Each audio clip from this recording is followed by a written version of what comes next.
What's up guys, welcome back to Manny Mechanics. Here I have this 2011 Honda Pilot and the left side taillight was not working. There was no marker or no signal or anything, and after doing the basic checks with the fuses and the bulbs, I couldn't find any issues with that until I opened up this panel over here and I found out that all the wires that were going towards the harness were all broken. Now I have no idea how this happened. Either it was just getting rubbed up against the frame rail or there was a mouse or something that got in and just tried to bite through it.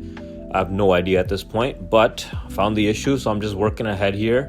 And I'm just going to patch up these broken wires, and I'll quickly show you guys this tail light of the Honda Pilot. So here's the front and here's the back, how it looks like. So the bulbs or everything was all good. So then I found out that this was the issue. So here I have all the wires patched up, ready to go.